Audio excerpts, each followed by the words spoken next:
Ya guys, kali ini gue muncul lagi di awal pembuka video. Ya ini kejadiannya cukup menarik guys ya.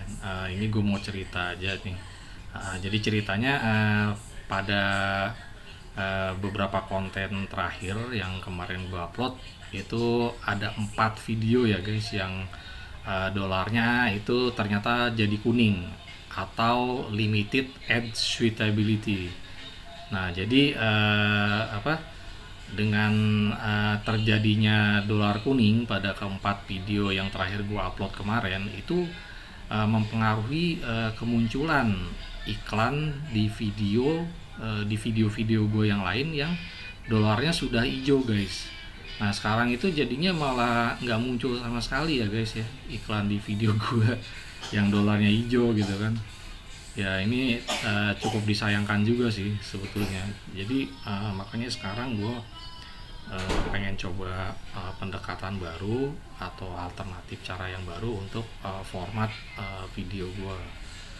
Jadi kali ini untuk footage atau cuplikan videonya sengaja gue bikin yang durasi panjang guys. Jadi ya diharapkan dengan video-video tersebut dolarnya kembali jadi hijau. Ya sebetulnya untuk keempat video yang dolarnya kuning itu temanya cukup menarik ya guys ya. Itu justru kalau dibanding video gue yang lain yang dolarnya sudah hijau, keempat video tersebut temanya tuh lebih, jadi yang diantaranya itu tentang rumah produksi film porno di Bilangan Jakarta Selatan yang beberapa waktu lalu peristiwa penggerebekannya cukup jadi viral. Kemudian juga ada lagi mengenai konflik Israel Palestina atau lebih tepatnya konflik Israel dengan Hamas. Nah itu juga menurut gue sangat menarik juga. Kemudian gue juga ada membahas mengenai sosok Mossab Hasan Yosef, anak seorang petinggi Hamas yang membelot menjadi kolaborator atau mata-mata dinas rahasia Israel. Dan yang terakhir itu yang baru aja gue develop beberapa hari yang lalu itu mengenai sosok kontroversial Nabi ke-26 yang bernama Joseph Paul-Jang. Nah itu ternyata jadi dolar kuning juga guys. Iya jadi itu ya cukup disayangkan juga ya. Gue udah capek-capek bikin konten gitu kan, malah jadi dolar kuning juga gitu kan.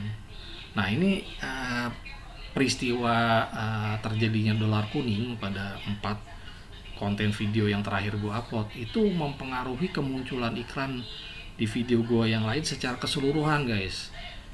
Jadinya video-video gue yang lain yang dolarnya sudah hijau, yang selama ini iklannya bisa muncul, dengan adanya 4 video yang kena dolar kuning tadi, akhirnya sekarang jadinya malah nggak muncul lagi iklan-iklan di video dolar hijau tersebut guys. Ya makanya ini gue sekarang coba pendekatan baru. Jadi kemarin gue udah upload satu video, itu cuplikan dari kanal Facebook dari organisasi nirlaba yang namanya ICRP atau Indonesian Conference on Religion and Peace.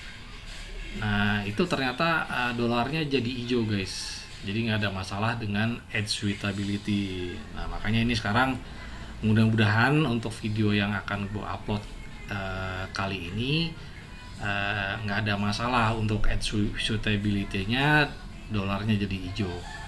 Oke guys, tanpa berpanjang kata lagi, silakan kalian simak aja video berikut ini.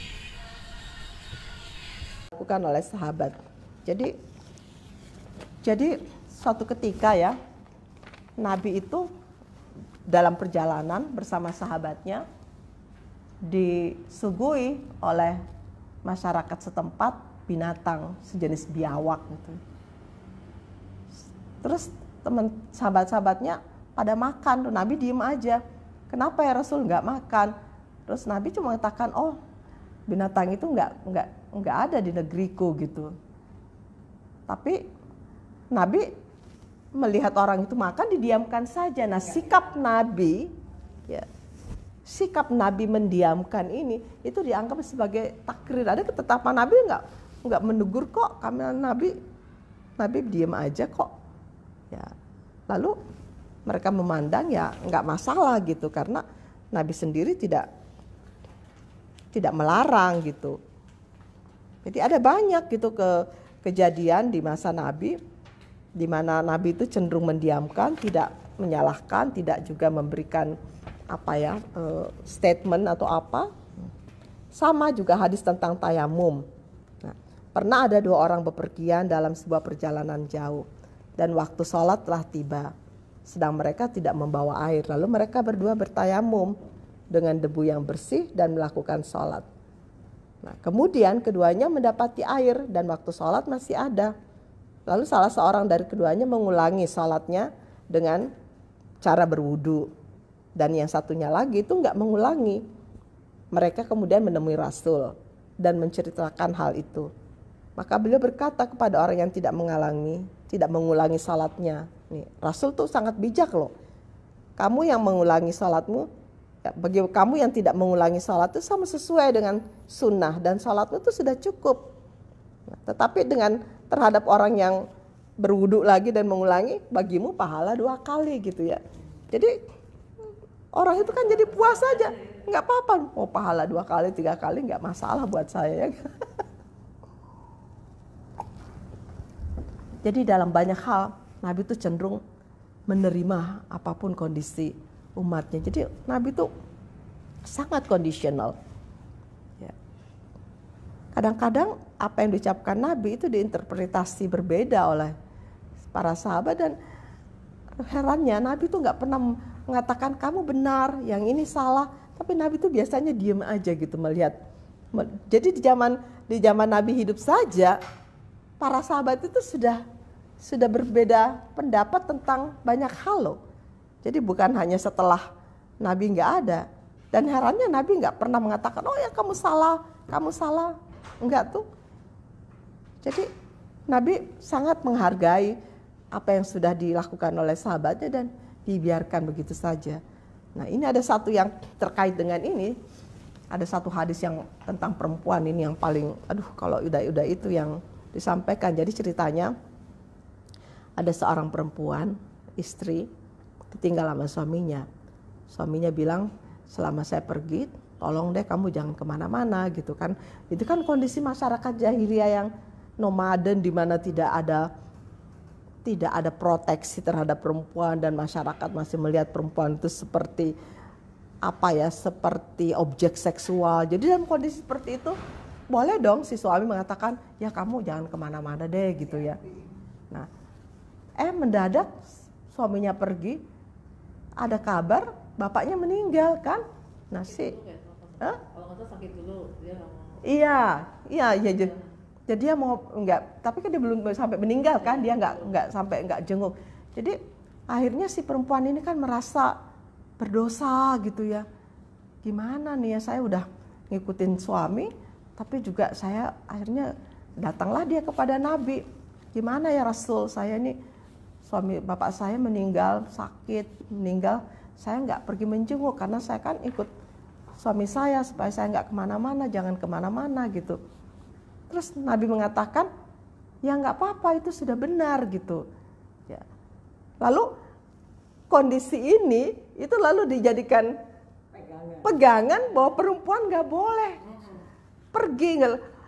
Terus dalam hati saya, itu kan sebuah kasuistik yang terjadi pada perempuan, di mana kondisi masyarakat jahiliyah ketika itu seperti itu kondisinya. Perempuan itu bahaya keluar. Mungkin juga si suaminya itu tahu bahwa kondisi di luar itu tidak aman, si istrinya ini akan bahaya kalau keluar.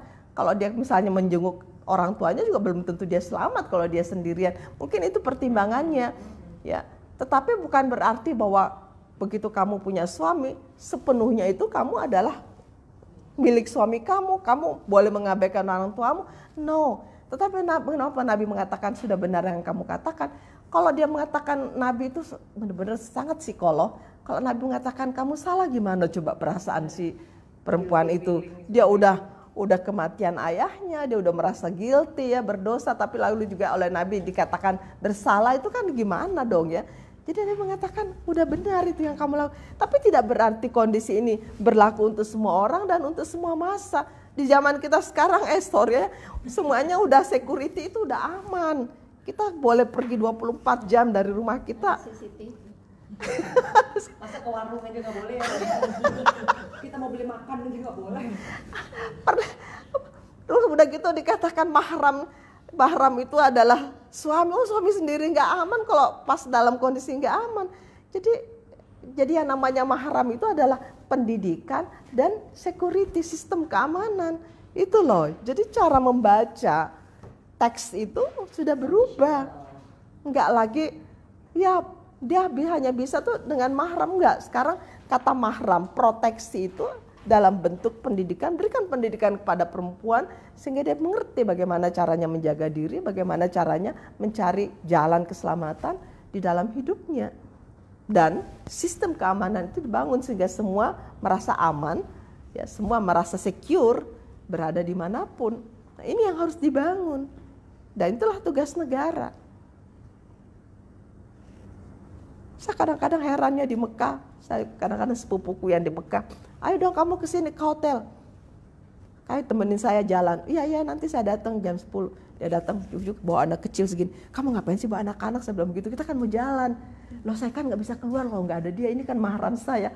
Hah, dia tuh mau jagain kamu, saya bilang gitu. Serius? Aduh Musda, kamu tuh jangan macam-macam ya, ini di Arab tahu nggak, kita kan nggak boleh kemana-mana kalau nggak bawa anak laki-laki, dia bilang begitu. Ya laki-laki sekecil apapun itu proteksi. Berbahaya lagi kalau bawa anak. Bentar anak itu kan kalau kita di sini, jam 10 Mau belum tidur, masih jalan-jalan. Kalau ada apa-apa mau menyelamatkan diri, anaknya dulu yang diselamatkan. Nah, aku kan jadi mahal, kita kan mau jalan-jalan, ngapain sih kamu bawa anak, kan bilang gitu. Terus dia bilang, kamu pikir emang bisa di Arab keluar gitu aja sendiri? Mesti ini garanti, tahu nggak sih? Aduh, dalam hati saya, dasar lu Arab, saya bilang gitu. Coba proteksinya tuh pada anak laki-laki. Yang penting dia laki-laki. Oh, dia juga jaga dirinya aja nggak bisa. Anu sekali ya. Itu dia cara memahami. Pandangannya terhadap anak perempuan. Nah, itu jadi yang namanya mahram itu gitu tuh. Arab tuh masih begitu budayanya. Tetapi apa yang terjadi dengan jamaah umroh dan jamaah haji Indonesia, yang namanya mahram itu kan dimanipulasi. Siapa aja bisa jadi mahram. Misalnya kumpulin 10 orang ini mahramnya. Kita kenal sama dia juga enggak kan? Di mana anunya? Di mana mahramnya? Titik temunya. Itu kan mahram buat-buatan sekedar untuk memenuhi persyaratannya si Saudi Arabia aja kan. Kita kan nggak kenal dia siapa. Banyak kan begitu kan pergi. Karena kalau dia yang mampu cuma yang dia bisa biaya istrinya, jadi istrinya duluan yang berangkat bukan suaminya. Terus gimana dong, nggak ada mahramnya? Ya mahram buatan. Tapi kan di dalam beragama ini yang penting kan formalitas, bukan esensial kan. Jadi untuk formalitas itu dipertahankan meskipun secara esensial. Emang apa sih gunanya dia mahram? Dia juga nggak tahu apa-apa, dia juga nggak pernah jagain kita. Emang kamu sebagai mahramnya, kamu jagain mereka semua. Wong kamu sendiri nggak bisa ngurusin diri kamu sendiri. Bahasa Arab aja nggak bisa. Syarat administrasi. Ya itu jadi inilah kebodohannya kita beragama ya. Kalau kita perhatikan satu persatu, kita mentertawakan diri kita sendiri dan kebodohannya ya. Tidak ada Arab. Kalau begitu tidak ada yang berangkat haji kalau begitu. Itu dia. Nah kemarin itu saya ingat waktu saya di Mesir, saya diminta memperjuangkan bagaimana mahasiswi-mahasiswi itu bisa pergi ke Arab sana untuk berhaji dengan tanpa muhrim gitu, karena dia nggak punya mahram kan semuanya. Tapi dia kan mau pergi juga umroh, mau pergi juga, mumpung lagi pada di Mesir kan. Nah sekarang gimana nih caranya memperjuangkan keberangkatan mereka? Aku bicara dengan duta besarnya, mereka boleh dong, pokoknya kamu cari cara deh gimana caranya supaya mahasiswi-mahasiswi kita ini bisa berangkat umroh, berangkat haji, mumpung dia lagi ada di Mesir kan, tinggal 2 jam nih perjalanan, murah dan apa ya, meriah lah kira-kira kayak gitu. Pasti ada cara, saya bilang sama duta besarnya. Ya alhamdulillah kemudian dibicarakan bahwa ini adalah rombongan mahasiswa. Ya kalau mahasiswa sama perempuan semua boleh dong mahramnya perempuan gitu, nggak mesti harus laki. Bisa dong Itu di Mesir gimana itu? Masih ya? Bergejolak ya sih. Ya sampai sekarang tetap aja sih, tapi saya kemarin ke Mesir, ke Alexandria, ya sama dengan kita ada masalah di kabupaten apa, ya kita di Jakarta tenang-tenang aja. Ya di Mesir sih tetap aja gejolak itu tetap jalan karena apa ya, Ikhwanul Muslimin itu tetap cari cara untuk berkuasa ya, meskipun dia udah KO. Nah, yang terakhir ini adalah namanya sunnah hamiyah. Itu sesuatu yang dikehendaki, artinya Nabi punya keinginan begitu, tapi nggak pernah diwujudkan. Misalnya ya, Nabi pernah mengatakan, ini salah satu contohnya gini. Nabi pernah mengatakan, oh ya kita tahun depan kita puasa deh tanggal 9 Asyura. Lalu sahabat mengatakan, ya Rasul jangan puasa tanggal 9 Asyura, itu kok mirip ibadahnya orang Yahudi. Nabi mengatakan, oh kalau gitu jangan 9 Asyura, 9 Zulhijjah aja. Jadi sehari sebelum hari Arafah kan kita bukan wajib ya, kita sunnah berpuasa. Tetapi Nabi kan nggak sampai tahun berikutnya udah meninggal. Jadi kita puasa Arafah itu nggak pernah dilakukan oleh Nabi. Nggak sempat ya puasa. Ya puasa Arafah itu kan ketika orang di Mekah puasa, kita yang tidak berhaji kita puasa menghargai menghargai hari Arafah gitu. Jadi puasa Arafah itu disunatkan bagi mereka yang tidak melaksanakan haji. Pemilihan tanggalnya juga ada masa politiknya juga tuh. Tadi, jangan Asyura karena. Ya itu dia Yahudi. Karena apa ya, sikap-sikap seperti itu ya kita jangan sama gitu kan. Kan mestinya kan juga dulu kan pakai lonceng gitu ya. Oh jangan pakai lonceng, pakai beduk. Karena yang pakai lonceng itu seperti Kristen gitu. Jadi selalu agama itu kan selalu mencari. Ada politiknya jadinya. Iya, emang urusan politiknya nggak hilang-hilang. Selalu mencari sesuatu yang beda kira-kira kayak gitu. Ya, nah, ada juga yang sunnah hamiyah itu juga ucapan-ucapan yang bicara tentang kondisi fisik Rasul. Rasul itu, Nabi itu selalu bermuka cerah, berperangai halus, lembut, tidak keras, tidak kasar, tidak suka berteriak, tidak suka bicara kotor, tidak suka mencela. Usia ini harus banyak-banyak diomongin terus-menerus ya. Iya, betul.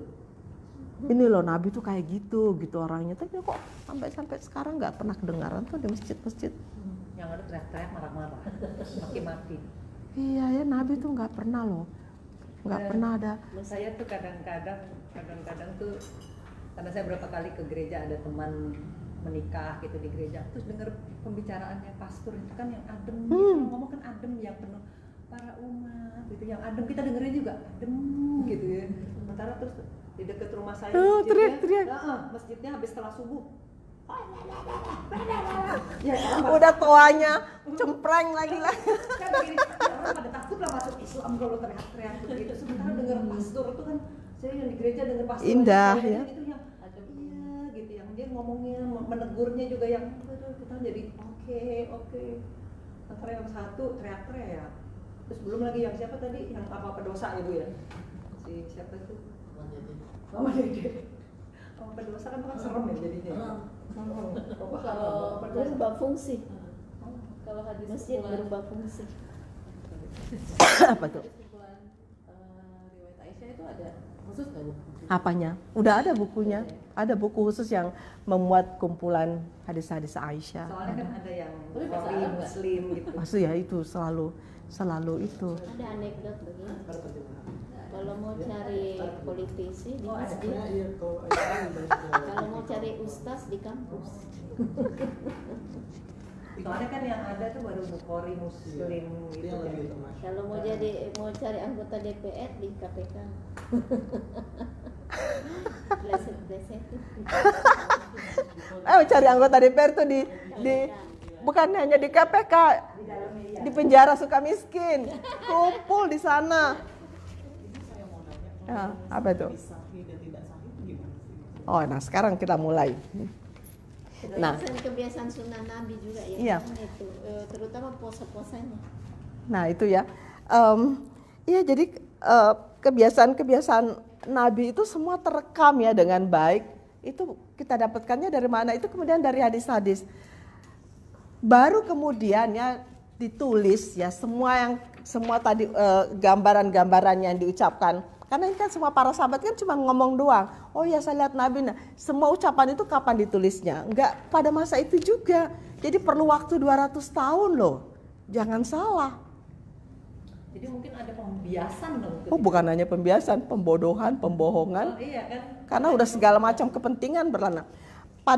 Nah, kapan baru mulai ada apa namanya inisiatif untuk menuliskan itu semua? Nah, itu baru terjadi pada masa Ali bin Abi Thalib. Kira-kira berapa tahun ya sejak nabinya meninggal? Belum waktu Utsman belum ya, Be? Belum. Masa Utsman baru nulis Quran kan? Salah satu prestasi terbesarnya Utsman itu adalah menuliskan semua mengumpulkan tulisan-tulisan Quran itu menjadi satu mushaf ya. Lalu dikumpulkan di tempatnya Hafsah. Nah, itu kan baru pengumpulan itu. Nah, sementara hadis itu belum dianggap penting waktu itu. Sampai tiba kita buka halaman 5 ya. Halaman 5 faktor-faktor melatar belakangi kodifikasi hadis secara resmi. Pada pemerintahan Ali bin Abi Thalib itu sudah mulai timbul benih-benih perpecahan di kalangan umat Islam sebagai akibat adanya pertentangan politik yang tajam. Ujung-ujungnya emang politik juga sih. Emang dari awal nih urusan orang dalam Islam itu nggak bertentang soal teologi atau soal akidah, tapi masalah politik, masalah kekuasaan antara pendukung Ali ya dan kok nyambungnya kok tempat lain dan pendukung Muawiyah. Wah ini kok ada yang hilang nih ternyata nih. Iya, ini iya antara pendukung Ali dan pendukung Muawiyah. Nah, Muawiyah itu gubernur Damaskus ya yang wafat tahun 60 Hijrah. Nah, rupanya lari ke-6 upaya damai ya. Upaya damai kan meskipun kita tahu bahwa ada upaya damai yang dilakukan ketika terjadi konflik yang sangat tajam antara pengikut Muawiyah dan pengikut Ali. Tetapi rupanya itu tidak meredam ya kebencian di antara kedua golongan. Jadi kelompok Ali benci, kelompok Muawiyah benci. Padahal kan mereka kan sama-sama Islam, sama-sama Muslim. Tapi kebencian, permusuhan yang sudah terbangun itu nggak bisa diredam. Ya. Jadi saling karena kepentingan politik itu kan masing-masing kan bikin hadis. Ini bikin hadis, itu bikin hadis. Orang-orang bahkan kelompok-kelompok pedagang tukang terong aja bikin hadis al-bazinjan daun min kulli dawain, bahwa terong itu obat dari segala macam penyakit. Itu kan karena untuk kepentingan supaya terongnya laku. Si ini bikin hadis, si ini bikin hadis. Jadi di masa itu orang sudah bingung, apa ini hadis beneran, apa ini hadis beneran. Saking banyaknya hadis yang ya terutama untuk penting. Nah ini kan contoh hadis itu kan ada di bawah tuh. Nah jadi halaman 6 ya. Ada hadis dari pendukung Ali mengatakan, ya Ali innallaha ghafaralaka wali zurriyatika wali walidayya wali ahlika wali syiatika wali muhbi syiatika. Artinya gini, jadi para pendukung Ali itu bikin hadis, wahai Ali, sesungguhnya Tuhan Allah itu sudah mengampuni kamu, mengampuni keturunanmu, mengampuni anak-anakmu, mengampuni ahli baitmu, mengampuni golongan kamu. Jadi kamu itu orang-orang yang sangat pantas menjadi khalifah, kira-kira begitu. Sementara yang kelompoknya Muawiyah bikin juga hadis yang sama dan bilang gini, al-umana'u indallahi salasa. Orang-orang yang terpercaya di sisi Allah itu hanya ada 3. Ana wa Jibril, ya saya dan Jibril, wa Muawiyah. Itu kan enak-enak aja dia bikin sendiri. Yang bikin itu kan pengikutnya. Nguntungin dia gitu. Jadi orang bikin hadis sesuka-sukanya. Waktu itu hadis sudah bertebaran. Nah ini kan udah zamannya Nabi wafat tahun 32 Hijrah ya. Jadi sekitar 30 tahun Nabi wafat sudah cukup panjang kan, udah satu generasi ya. Nah, sepanjang itu kan hadis-hadis itu sudah muncul ke sana kemari. Nah, upaya-upaya kodifikasi yang resmi itu kan nanti 200 tahun kemudian baru bisa dilakukan. Nah, barulah muncul ya keinginan untuk melakukan seleksi. Bagaimana caranya kita menseleksi hadis-hadis yang bertaburan di masyarakat itu. Untunglah ya kita punya seorang khalifah yang sangat bijak, itu namanya Khalifah Umar bin Abdul Aziz. Jadi udah di masanya kekhalifahan Abbasiyah. Jadi udah berlalu nih masa Umayyah. Berarti udah 200 tahun ya setelah wafatnya Nabi. Nabi wafat bukan 13 Hijriah. Apa? Oh ya 13 Hijrah. 13 Hijriah ya. Ya 13 Hijriah. Nah, barulah muncul keinginan untuk melakukan kodifikasi terhadap hadis-hadis yang ada dengan tujuan utama memelihara kelestarian dan kemurnian hadis. Kodifikasi hadis ini diprakarsai langsung oleh khalifah dan ini disebut sebagai kodifikasi secara resmi karena pengumpulan dan penulisan hadis-hadis itu dilakukan atas perintah resmi dari khalifah yang sedang berkuasa. Untuk kemudian hasil kodifikasi itu dikirimkan ke berbagai daerah guna dijadikan model penulisan hadis selanjutnya. Nah, kodifikasi secara resmi ini belum pernah dilakukan oleh penguasa-penguasa Bani Umayyah sebelumnya. Karena sekarang kita sedang bicara pada masa Khalifah Abbasiyah. Nah, kita tahu bahwa setelah zaman Khulafaur Rasyidin itu Abu Bakar, Umar, Utsman, Ali. Selesai, itu belum ada upaya untuk menuliskan hadis karena orang-orang yang berbohong itu kan belum banyak. Nah, belum banyak. Itu zamannya ini kan. Iya, tetapi para penguasa belum memandang itu perlu untuk menuliskannya ya. Nah, zaman dinasti Umayyah semakin banyak hadis-hadis palsu karena untuk interest politik begitu. Nah, tetapi juga belum ada gagasan yang kuat untuk menuliskan kodifikasi resmi. Nanti di masa Abbasiyah, masanya Umar bin Abdul Aziz ya. Lalu kemudian dimintalah ya, dikumpulkanlah para ahli-ahli hadis. Kemudian ya perlu dijelaskan di sini bahwa meskipun kodifikasi hadis secara resmi baru dimulai pada masa Umar bin Abdul Aziz dan pada permulaan abad kedua Hijriah, berarti ini udah abad kedua berarti 200 ya. Nah, namun tidak berarti sebelum periode itu tidak ada masalah kodifikasi hadis yang disusun. Jadi artinya memang sudah ada penulisan, tapi penulisan itu motivasi pribadi. Cukup banyak riwayat yang memaparkan adanya koleksi catatan hadis milik para sahabat. Antara lain disebutkan naskah kodifikasi hadis dibuat oleh sahabat Abdullah bin Umar bin Al-As, namanya As-Sahifah As-Sadiqah. Ada juga naskah lain yang ditulis oleh Jabir bin Abdullah, ditulis dengan Sahifah Jabir. Nah, dan naskah yang dihimpun oleh Abu Hurairah dengan nama As-Sahifah As-Sahihah. Akan tetapi kodifikasi milik sahabat yang disebutkan tadi tidak dinamakan kodifikasi resmi karena ditulis bukan atas perintah resmi, melainkan ditulis atas inisiatif sendiri sebagai catatan pribadi dan untuk kepentingan perorangan. Jadi masing-masing punya catatan, tapi itu tidak dianggap sebagai resmi.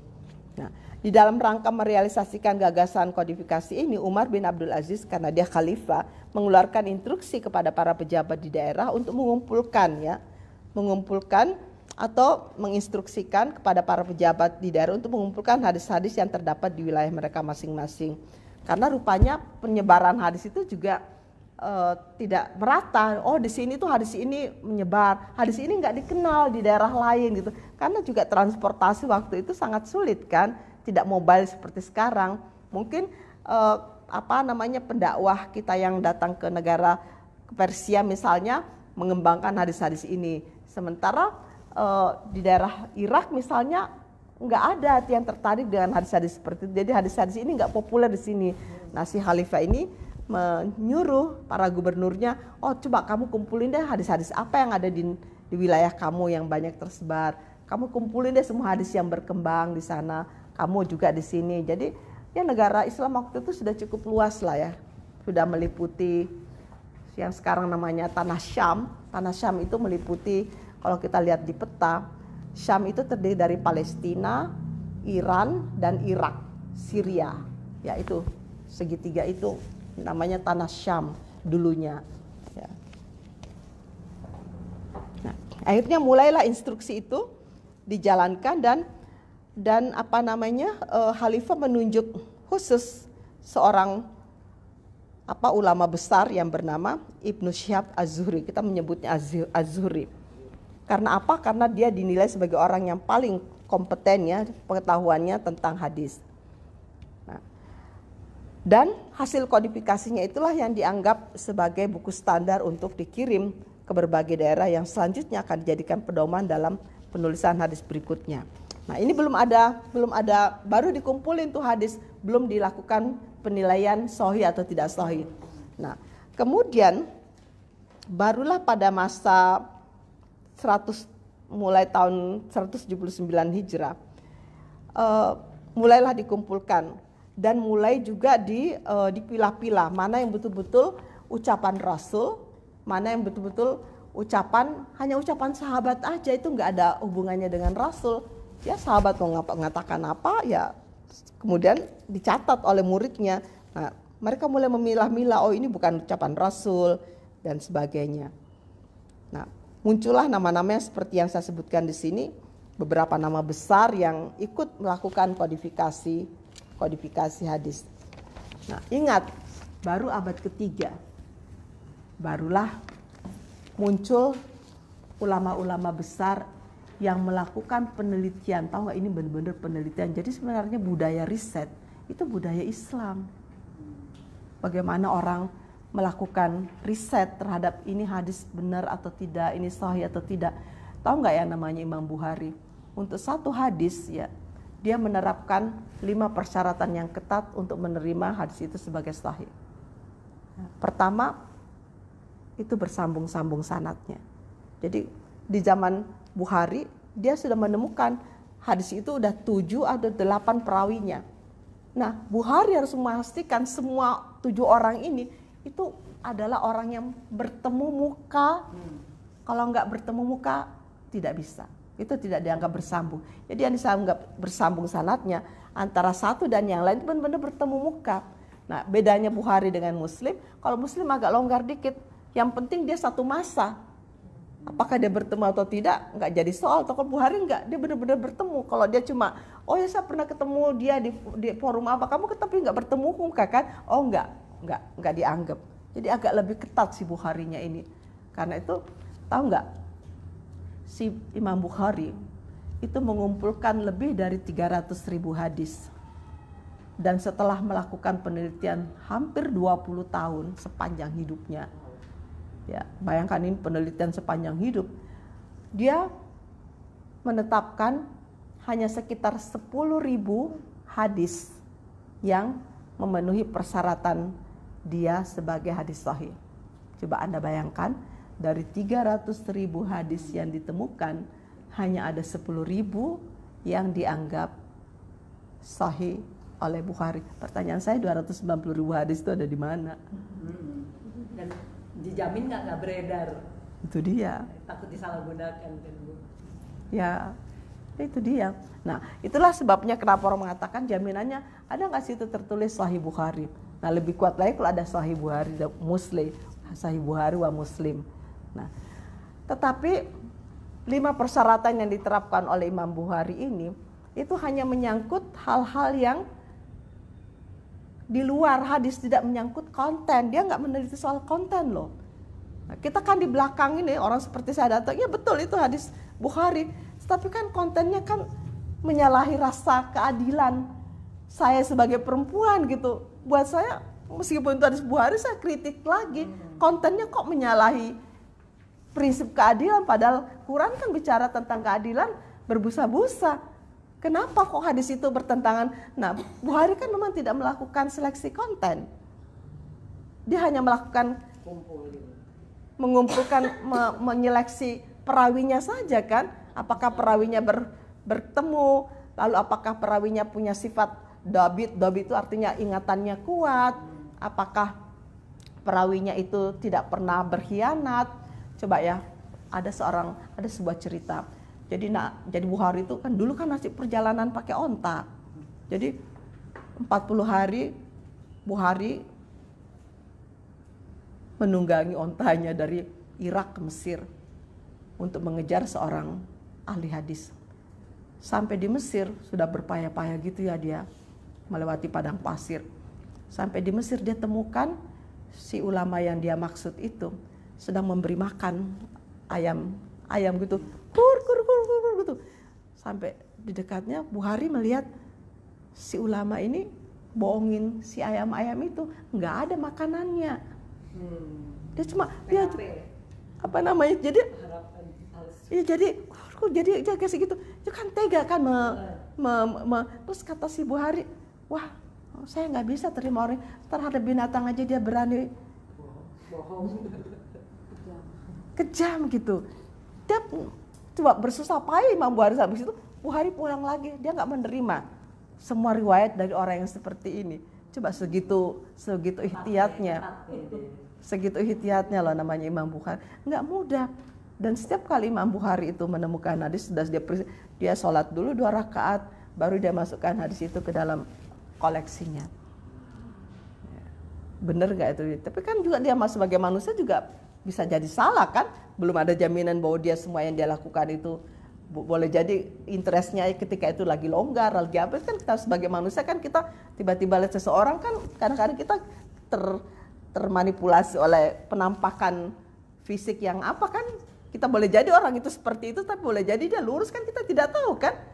Atau boleh aja karena itu dia lagi iseng aja kali, kita kan tidak tahu.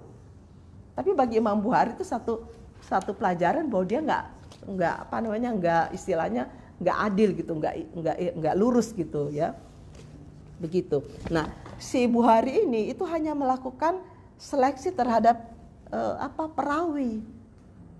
Dia tidak melakukan sedikit pun ya kritik terhadap konten. Nah, inilah sedang kita orang-orang feminis dan kelompok-kelompok kritis lainnya betul itu hadis Bukhari, tapi isinya kan bertentangan dengan misi besar Quran tentang keadilan, misi besar Quran tentang perlindungan hak asasi manusia. Itu bertentangan dengan misi besar Quran tentang pentingnya penghapusan diskriminasi misalnya kan. Jadi kembali lagi itu Bukhari nggak melakukan itu loh. Itu yang tersisa buat kita. Jadi saya selalu bilang begini, kalau Imam Bukhari sudah melakukan kerja yang sangat luar biasa untuk membangun peradaban Islam, pertanyaan saya, lalu generasi kita buat apa dong? Kalau dia bikin, kita juga mesti membuat sesuatu. Masa peradaban Islam ini kita biarkan gersang begitu saja? Jadi Bukhari pergi, udah selesai. No, kita menghadapi tantangan-tantangan yang luar biasa. Misalnya tadi soal sholat yang saya katakan, mesti bikin dong sholat. Bagaimana sholat dalam kondisi perubahan waktu yang demikian cepat, yang tidak mengikuti kenormalan gitu kan, dimana kita bisa tiba-tiba kita berada di titik ini dengan, apalagi nanti kalau udah ada pesawat yang sedang dirancang oleh Boeing sekarang kan lagi membuat pesawat yang bisa terbang dari Jakarta ke London, kita hanya bisa terbang Boeing 737 ya. Kita nanti akan bisa terbang dari Jakarta ke London cuma 6 jam loh. 3 kali lebih cepat. Iya. Nah, bagaimana coba lagi dengan kecepatan seperti itu? Tiba-tiba kita sudah berada, kita baru mau sholat, udah pindah waktu lagi. Kita baru mau niat sholat zuhur misalnya, udah isya, itu kan saking cepatnya kan perpindahan itu. Kamu mau sholat apa coba?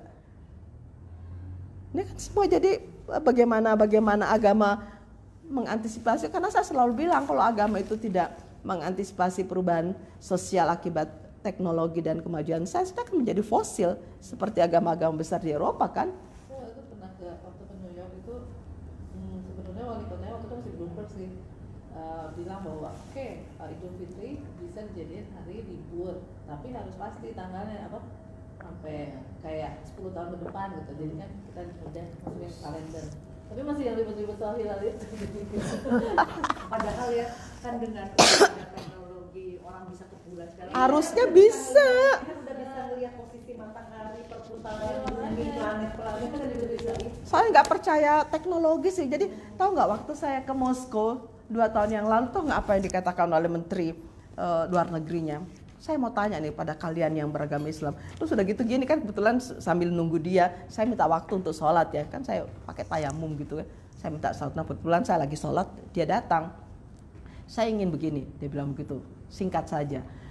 Saya melihat kalian ini orang yang beragama, tapi juga memiliki visioner gitu, pandangan yang maju ke depan.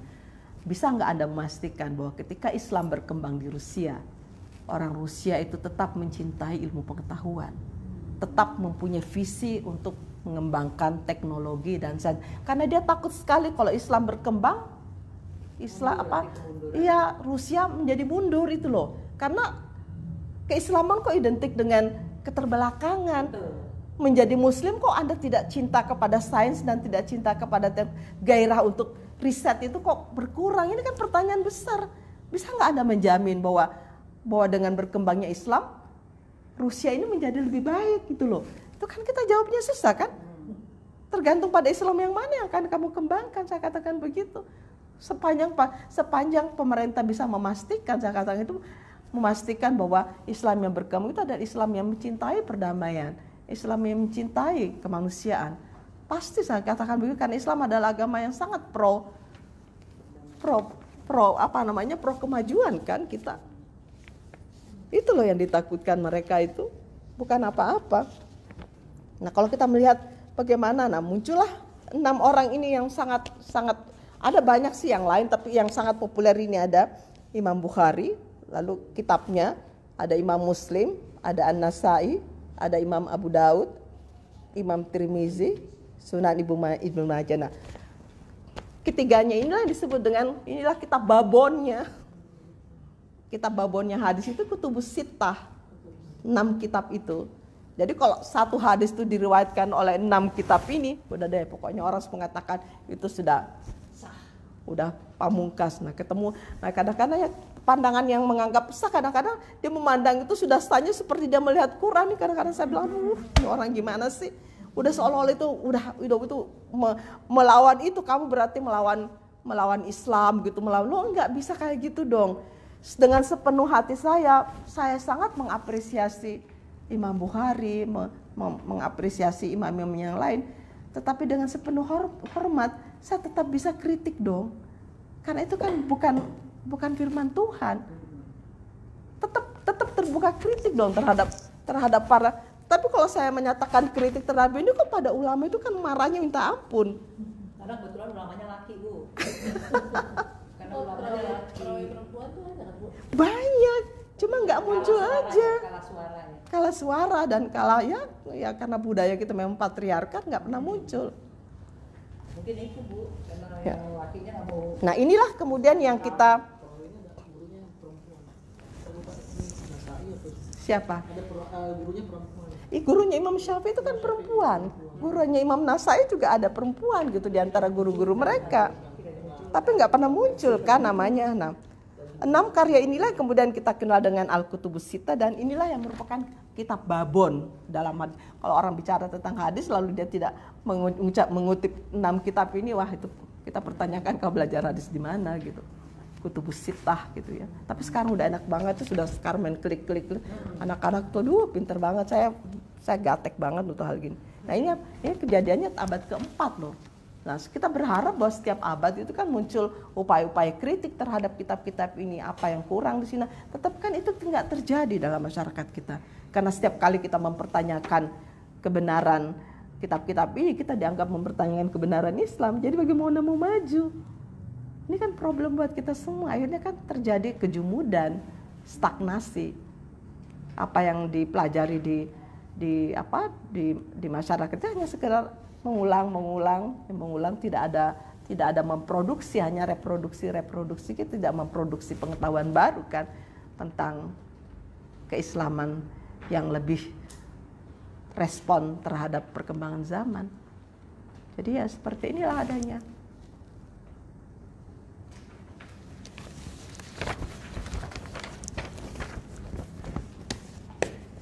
Menarik nggak sih?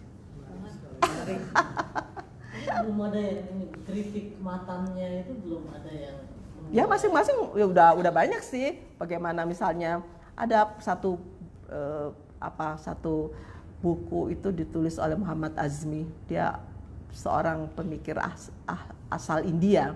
Itu dia melakukan kritik matan, tapi belum semua hadis dia lakukan, yang beberapa hadis yang itu terkait dengan hak-hak perempuan, ya terkait dengan HAM.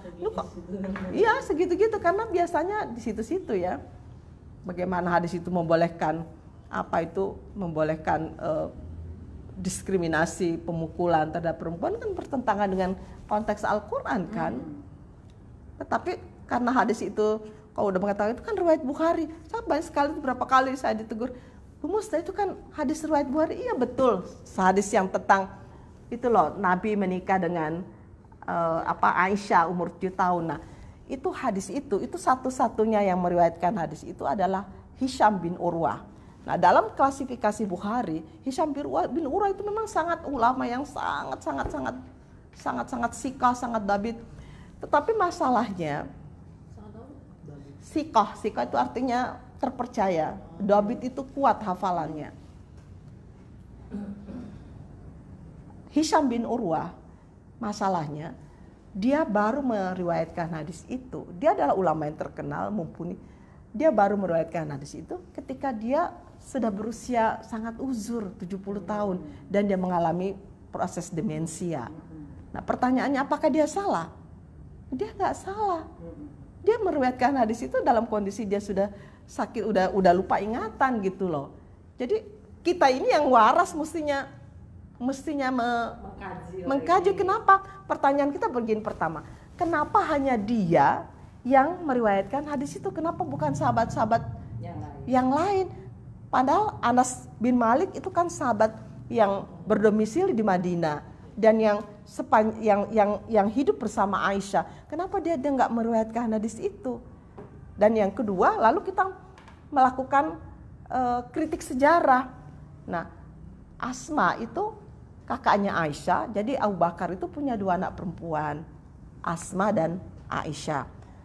Dalam catatan sejarah dikatakan Asma itu lahir 37 tahun ya, sebelum hijrah. Ya, 27 tahun sebelum hijrah. Dia meninggal pada tahun 100 hijrah. Umurnya panjang. Nah, berarti ketika Nabi hijrah dia berumur 17 tahun kan? Nah, jadi iya.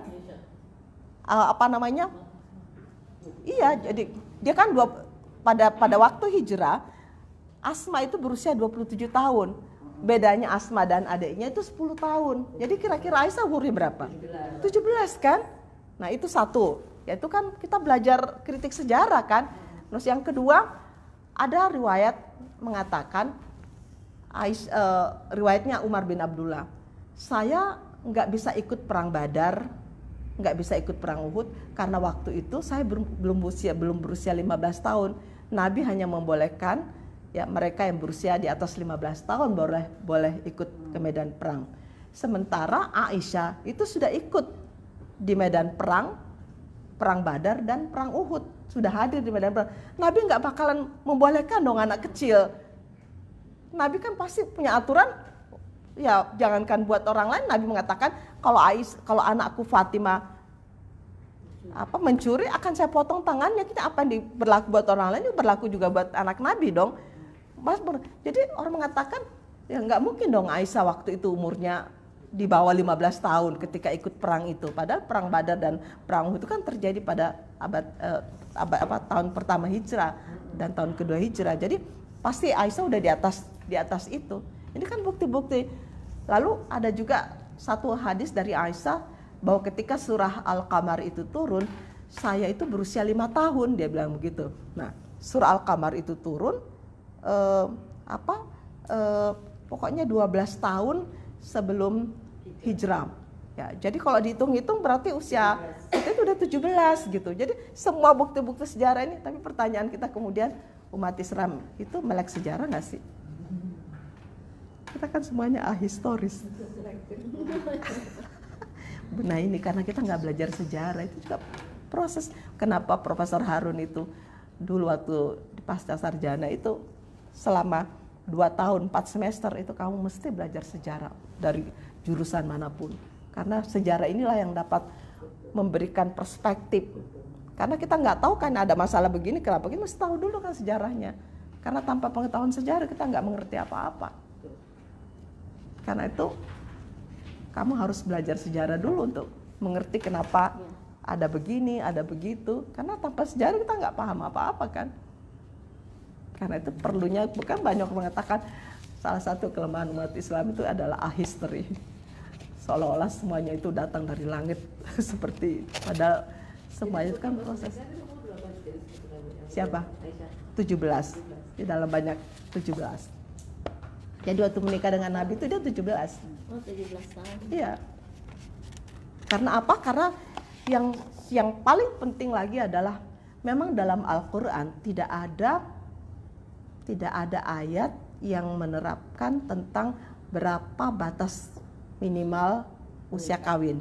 Tetapi ada penggarisan yang sangat kuat bahwa seorang itu boleh menikah ketika dia punya 2 unsur. Unsur rasyidah dan baligah. Baligah itu kematangan fisik, rasyidah itu kematangan intelektual. Jadi Islam itu luar biasa loh. Cuman aduh kasihan. Kadang-kadang ditutup, Bu. Ya itu juga sih. Karena kan saya pikir, karena kalau saya baca, aduh Quran itu begitu indahnya, begitu kayanya. Tapi kebesaran dan kehebatan Quran ini tertutup oleh kebodohannya. Kadang dia menafsirkannya apa yang tertera di situ di ayat. Jadi benar kata Imam Muhammad Abduh, al-Islam mahjubun anil muslimin. Artinya Islam itu tertutup oleh kebodohan umat Islam. Kalau yang tadi Ibu bilang di Quran ada bahwa Ada orang yang menikah 2 hal itu pasti diramein, Bu. Pasti pada diramein, apalagi yang bapak-bapak udah nyecer-nyecer anak kecil-kecil yang pedofil gitu kan pasti dia menentang, Bu. Apalagi yang poligami. Makanya kita mesti bilang dong sekarang. Dia jiwa pedofil.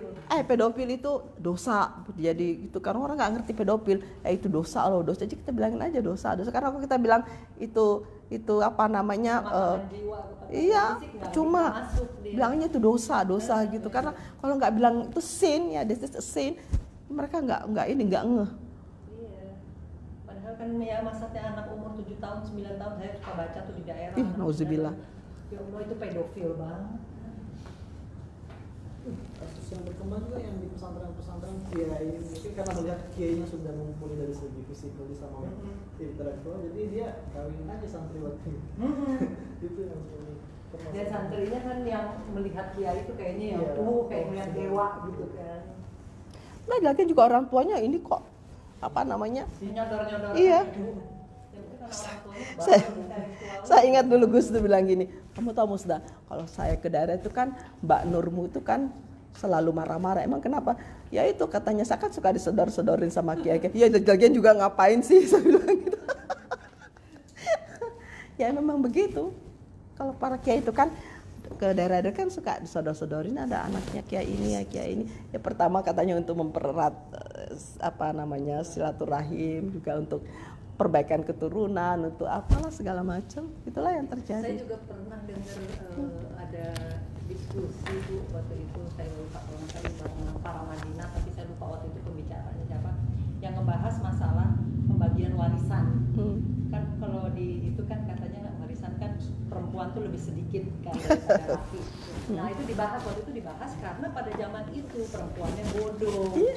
Karena perempuannya tidak bisa baca, tidak bisa nulis, jadi diwakilkanlah oleh laki. Tapi laki punya tanggung jawab, mesti ngurusin tuh adik-adiknya yang perempuan, ngurusin ibunya. Nah sekarang kan maaf ya perempuan udah pinter ya Bu ya, masa mau dibagi begitu. Udah nggak jauh.